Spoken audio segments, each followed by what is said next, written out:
Assalamualaikum warahmatullahi wabarakatuh. Kami dari kelompok 2 tentang hasil kertas kerja kami pada audit sistem informasi dengan tema audit sistem informasi keuangan pembayaran UKT. Sebelum itu perkenalkan anggota kelompok kami, yaitu yang pertama Yohana Safira Putri dengan NIM 2017 53021, dan yang kedua Yusron Tawami NIM 2021 53111. Kemudian Ahmad Nur Rizky dengan NIM 2021 53157, dan yang terakhir Istiqaroh dengan NIM 2021 53161. Kertas kerja audit sistem informasi yang kami buat memiliki tema yaitu audit sistem informasi keuangan dengan subtemanya adalah pembayaran UKT. Tujuan kertas kerja ini adalah yang pertama mengevaluasi efektivitas dan keamanan yang berkaitan dengan sistem informasi pembayaran UKT di kampus Universitas Korea Kudus. Kemudian yang kedua, identifikasi potensi risiko dan masalah dalam sistem pembayaran UKT. Yang terakhir, memberikan rekomendasi untuk meningkatkan pengelolaan dan keamanan pembayaran UKT. Kemudian, fungsi kertas kerja yang pertama adalah memberikan panduan langkah demi langkah untuk melaksanakan audit informasi pembayaran UKT. Kedua, menyediakan kerangka kerja yang sistematis untuk melaksanakan audit dan melakukan dokumentasi hasilnya. Yang terakhir, sebagai dokumentasi hasil audit dan dasar pedoman penyusunan rekomendasi. Kemudian objek audit sistem informasi dari kertas kerja ini adalah sistem informasi manajemen pembayaran UKT yang terdapat pada Universitas Korea Kudus. Kedua, yaitu pengelolaan data pelanggan dan keamanan pada saat transaksi pembayaran UKT. Bagian-bagian atau struktur organisasi yang akan terlibat dalam audit ini adalah yang pertama, Divisi Biro Administrasi Umum dan Keuangan. Kedua, Divisi Teknologi dan Informasi. Yang ketiga adalah Divisi UPT Pengembangan. Produk penelitian audit sistem informasi ini adalah yang pertama, penyediaan catatan meliputi prosedur audit yang dilakukan. Yaitu satu, identifikasi departemen yang akan diaudit di Biro Administrasi Umum atau BAU dan di Universitas Korea Kudus. Dua, lakukan evaluasi keamanan sistem informasi masuk pengelolaan akses dan edisi data. Tiga, periksa infrastruktur teknologi yang digunakan oleh setiap departemen, termasuk perangkat keras dan perangkat lunanya. Empat, tinjau kebijakan dan prosedur yang berlaku dan evaluasi kepatuhan dengan regulasi yang berlaku. Lima, identifikasi risiko terkait dengan sistem informasi dan tingkat keparahannya. Kemudian pengujian yang dilakukan, yang pertama adalah pengujian fungsionalitas sistem saat masa pembayaran UKT. Kemudian melakukan pengecekan katalog aktivitas untuk mendeteksi aktivitas atau laporan-laporan secara real time yang terjadi pada saat pembayaran UKT. Tiga, pengujian integrasi dengan sistem portal UMK. Informasi yang diperoleh yaitu yang pertama, laporan hasil temuan dari pengujian keamanan dan pengujian sistem pembayaran pada portal UMK ICID. Kedua, data dan dokumen yang mendukung laporan-laporan tersebut. Kemudian B, kesimpulan yang dicapai adalah yang pertama, evaluasi risiko dan potensi masalah yang ditemukan. Dan yang kedua, rekomendasi perbaikan atau perubahan yang disyaratkan untuk meningkatkan efektivitas dan keamanan sistem transportasi di UMK ini. Baik, kami lanjut yang kedua, yang poin B, kelengkapan kertas kerja. Ini meliputi yang pertama itu gambaran judul, yaitu audit sistem informasi keuangan di Universitas Muria Kudus. Kemudian yang B, identifikasi sumber jika jelas. Yang pertama, tinjauan langsung dari mahasiswa yang terlibat. Kemudian dokumentasi sistem informasi manajemen keuangan. Kemudian hasil wawancara dengan karyawan divisi IT dan divisi keuangan. Kemudian hasil pengujian pengendalian internal. Dan yang terakhir, hasil pengujian substansi. Kemudian yang C, tanggal persiapan auditor awal. Ini tanggal 9 November 2023. Kemudian D, nomor indeks kertas kerja yaitu SKA 2023 nomor 1. Kemudian lanjut poin C, yaitu rencana pelaksanaan audit. Yang pertama, yaitu tahapan persiapan. Nah, ini dengan tujuan yang pertama untuk memastikan bahwa audit dapat dilaksanakan secara efektif dan efisien. Kemudian memperoleh pemahaman yang memadai tentang organisasi dan sistem informasi pembayaran UKT kampus yang akan diaudit. Dengan kegiatan yang pertama itu mempelajari standar dan pedoman audit yang relevan, kemudian melakukan pertemuan pendahuluan dengan organisasi yang akan diaudit, kemudian mengidentifikasi ruang lingkup audit, yang selanjutnya menetapkan tujuan dan sasaran audit, kemudian menyusun jadwal audit dan menyusun rencana audit. Nah, ini dengan hasil yang pertama yaitu pemahaman yang memadai tentang organisasi dan sistem informasi pembayaran UKT kampus yang akan diaudit. Kemudian juga rencana audit yang terdokumentasi. Kemudian tahapan yang kedua yaitu tahapan pelaksanaan. Nah, ini dengan tujuan mengumpulkan bukti audit yang relevan dan cukup untuk mencapai tujuan audit. Dengan kegiatan yang pertama yaitu melakukan wawancara dengan karyawan yang terkait dengan sistem informasi pembayaran UKT kampus, kemudian melakukan observasi terhadap proses bisnis yang terkait dengan sistem informasi pembayaran UKT kampus. Dan yang terakhir yaitu melakukan pengujian dokumen dan sistem informasi. Nah, ini dengan hasil bukti audit yang relevan dan cukup untuk mencapai tujuan audit. Kemudian tahapan yang ketiga yaitu tahapan penyelesaian.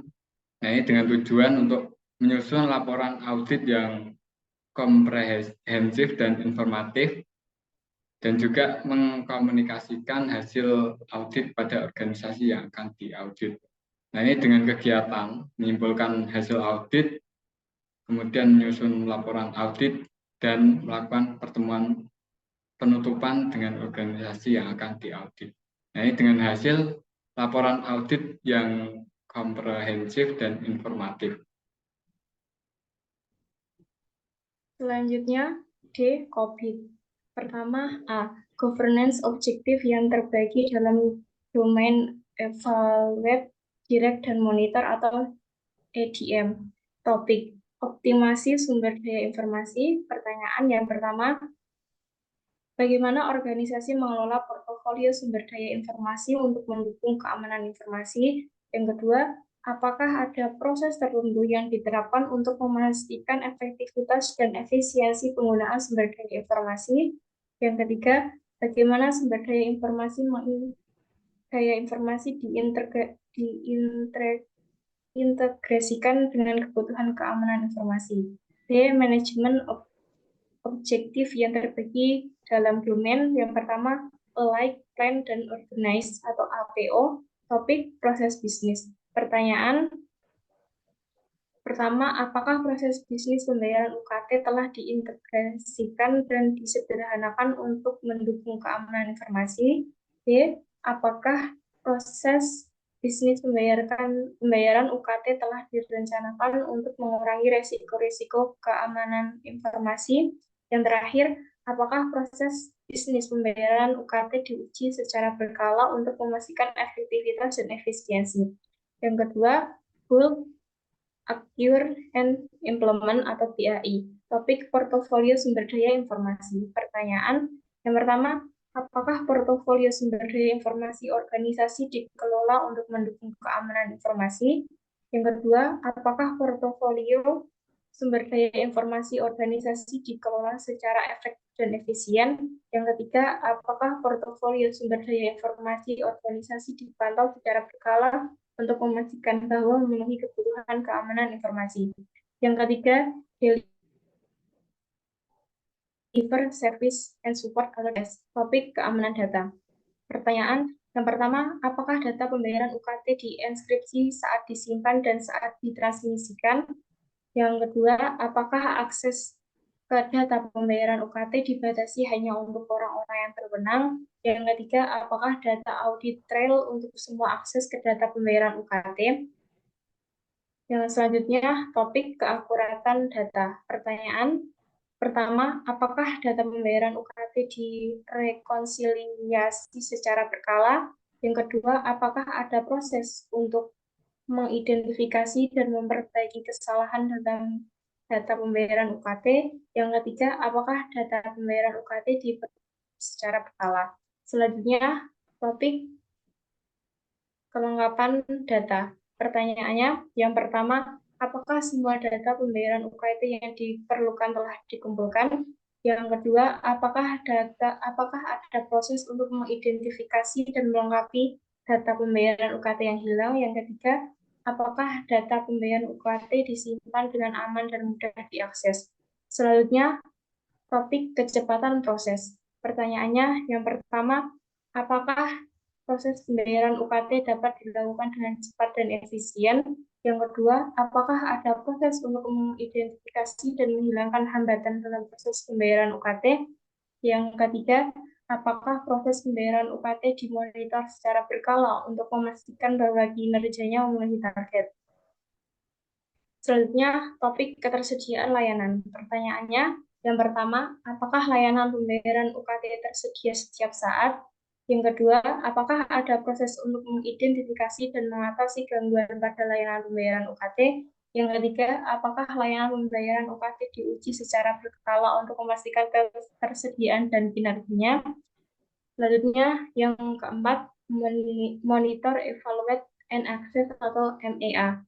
Topiknya, tata kelola dan manajemen risiko. Pertanyaannya yang pertama, apakah organisasi telah menetapkan tata kelola dan manajemen risiko yang efektif untuk keamanan informasi? Yang kedua, apakah tata kelola dan manajemen risiko keamanan informasi selaras dengan strategi organisasi secara keseluruhan? Yang ketiga, apakah tata kelola dan manajemen risiko keamanan informasi dipantau secara berkala untuk memastikan efektivitas dan efisiensi? Hasil penelitian. Berdasarkan hasil penelitian audit sistem informasi pembayaran UKT, berikut adalah capability level untuk setiap domain COVID. Yang satu, Align, Plan, and Organize atau APO. Proses bisnis pembayaran UKT. Capability level 2 atau Manage. Yang pertama ada proses bisnis pembayaran UKT untuk diintegrasikan dan disederhanakan. Rekomendasinya perlu meningkatkan capability level dengan mengembangkan proses pengujian berkala untuk memastikan efektivitas dan efisiensi proses bisnis. Yang dua, Build, Acquire, and Implement atau BAI. Portofolio sumber daya informasi, capability level 3 atau established. Yang pertama, portofolio sumber daya informasi organisasi dikelola secara efektif dan efisien. Rekomendasinya perlu meningkatkan capability level dengan memantau portofolio sumber daya informasi organisasi secara berkala untuk memastikan kebutuhan keamanan informasi terpenuhi. Yang ketiga ada deliver, service, dan support. Satu, keamanan data pembayaran UKT. Capability level 3 atau established. Data pembayaran UKT sudah dienkripsi dan diakses oleh orang-orang yang berhak. Untuk rekomendasinya, perlu meningkatkan capability level dengan mengembangkan proses untuk meningkatkan keamanan data seperti menerapkan enkripsi yang lebih kuat. Yang kedua, keakuratan data pembayaran UKT. Capability levelnya 3, established. Yang pertama, data pembayaran UKT direkonsiliasi secara berkala dan ada proses identifikasi dan perbaikan kesalahan. Rekomendasinya tetap pada capability level 3 dengan memastikan proses identifikasi dan perbaikan secara terus-menerus berlangsung. Dan ketiga ada kelengkapan data pembayaran UKT. Capability level 2 atau manage ada proses identifikasi dan perlengkapan data yang hilang. Dan rekomendasinya perlu meningkatkan capability level dengan mengembangkan proses untuk menyimpan dan mengakses data pembayaran UKT secara lebih aman. Untuk kecepatan proses pembayaran UKT, capability level 3. Proses pembayaran UKT dapat dilakukan dengan cepat dan efisien. Rekomendasinya tetap pada capability level 3 dengan terus memonitor dan menghilangkan hambatan dalam proses pembayaran UKT. Ketersediaan layanan pembayaran UKT, capability level 3. Layanan pembayaran UKT tersedia setiap saat. Rekomendasinya tetap pada capability level 3 dengan memastikan layanan diuji secara berkala untuk ketersediaan dan kinerjanya. Yang keempat ada monitor dan evaluate dan assess. Tata kelola dan manajemen risiko, capability level 3. Tata kelola dan manajemen risiko keamanan informasi sudah efektif dan sesuai dengan strategi organisasi. Rekomendasinya tetap pada capability level 3 dengan terus memantau untuk memastikan keefektifan dan efisiensi tata kelola dan manajemen risiko.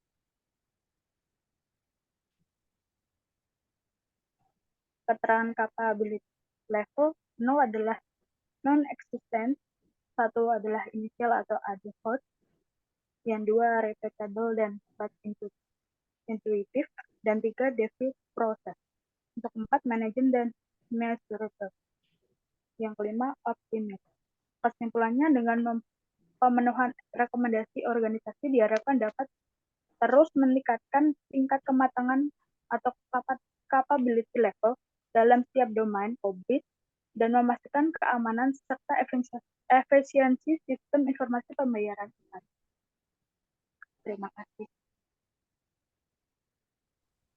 Kami presentasi dari pengumpul